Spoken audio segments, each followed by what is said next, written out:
This is She Said Podcast, a top-rated career and personal development podcast and media platform for women.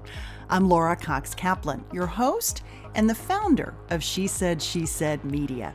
Each week, we tackle valuable career topics, including things like how to navigate change and how to build the influence that you need to make your career and life pivots more seamless, and so much more. Change is the only thing that we can absolutely expect in our lives and careers. And even though we know it's coming, it's often the thing that we are least prepared to deal with.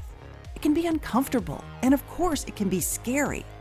Whether you're at midlife and you're launching kids into the world, or maybe you've outgrown your current position, or you have a dynamic business idea that you want to try, or maybe you're headed back to work after a maternity leave, or transitioning into that first job. This podcast focuses squarely on helping you to think through and navigate all of those important pivots, both the ones you know about and you plan for, as well as those pivots that surprise you. Most of all, I hope to meet you right where you are and with amazing guests who share great advice and perspective, not to mention a healthy dose of inspiration, because I want to help you create and foster the impact that you hope to have in the world. Hit the subscribe or follow button from wherever you're listening and join us. I am really delighted to have you here. Hey friend, welcome to She Said Podcast, a top-rated career and personal development podcast for women. I am delighted to have you here because this week I am launching our new Bulletproof Your Career series. This is the first in a series of many episodes that will be kind of bite-sized, maybe 15 minutes or so in length, with perspective and action items on what you can do to make your career more bulletproof. Because let's face it, change happens. It is one of the only things that you can absolutely take to the bank. So knowing that and thinking about it strategically means that your best defense may also be your best offense. And that is the primary goal of this series, to help you be as prepared as possible as you evolve and as the different dimensions of your life evolve as well. But that means actually helping you make some important investments in your future. And that is why we're here. So, a question for you, friend, as we get started. How many times have you said to yourself, I have so much experience, but I have no idea how to take that experience and deploy it into something else, or maybe something entirely new? Maybe you're sitting in your career and you've been doing the same thing for maybe a couple of decades, and you don't feel challenged in the same way that you used to. Or maybe you took a break and you're eager to get back into your career, but what you were doing before is a lot less appealing to you now than it was then. So, what should you do? Okay, so that's what we're going to tackle today. And one of the most important first steps when attempting to bulletproof your career or to create your next career is to really start with where you are today. And to do this well, honestly, can take some time, and it can mean a real investment in yourself. But what it doesn't have to be is too complicated. We don't need to make this a complicated exercise. Here is what I recommend that you do to start. Create a spreadsheet or a Google document and include on that document all of the things that you know how to do, all of the things that you have done, and all of the unique experiences that you've had. Now, to be clear, this is not a list of 3 or 4 things, but rather a much more inclusive and a much more exhaustive list of as many experiences as you can remember. Now, I like to create actually a separate folder in Google where I can also capture a lot of supporting evidence as well and have it all in one place, because your spreadsheet or your Word document, your Google document, can get a little bit messy. I'm okay with a little bit messy. That's part of my process. So if that speaks to you, it will work. You may want to come up with some other format. But the bottom line is, and most importantly, capture all of those things. As you start this exercise, my strong advice is to not get too hung up on exactly what you say on that spreadsheet, but instead just make sure that you're capturing all of those experiences that you've had.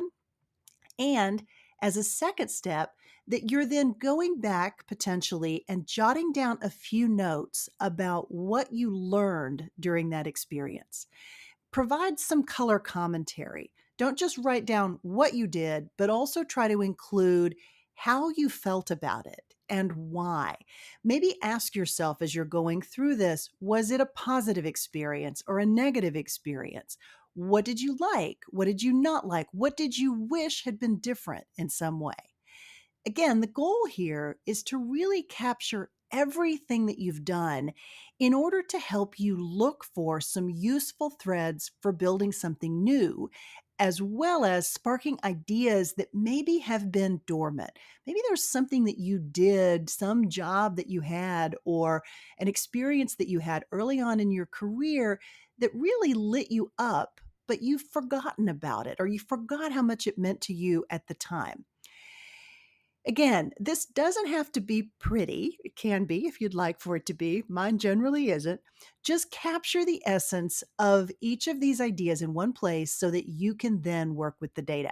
Now, a lot of coaches and authors will give you other tidier ways to do this, but I honestly think that the most important thing is just make that list. That is the most important part.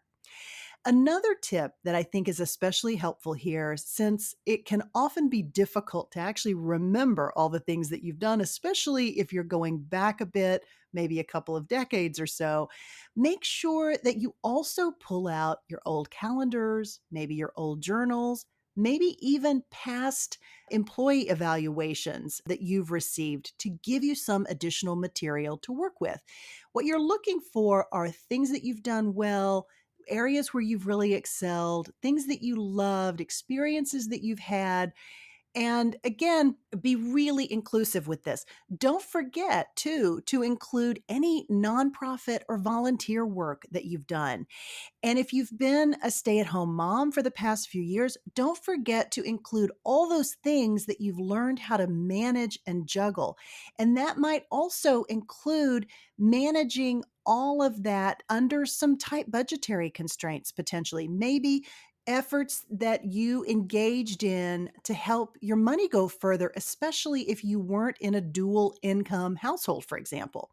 You might also want to pull out your Attagirl file if you have one. And if you don't know what I'm talking about, you can go back and listen to episode 184 from the archives, where I talk a little bit about that in the context of helping you tackle self-doubt and really boosting your confidence. But your Attagirl file is essentially that file of notes and letters and things that you've done well, areas where you get a pat on the back. You pull that out when you need a confidence boost and you review it. This is a great time to include that data as well.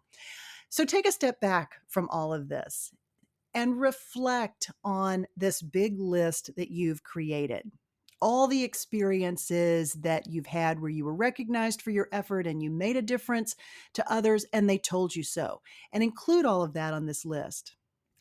Next, let it all sit. And then go back to it and start to review it again with fresh eyes. And as you go back through this material, start to look for narratives that help you see your experiences a little bit differently. One of the initial goals here is to really look for an overarching purpose that will begin to reveal itself to you. And that sounds a little woo-woo. It isn't. Honestly, once you've put these things together, you begin to see a thread. Will every single experience that you've had fit into that?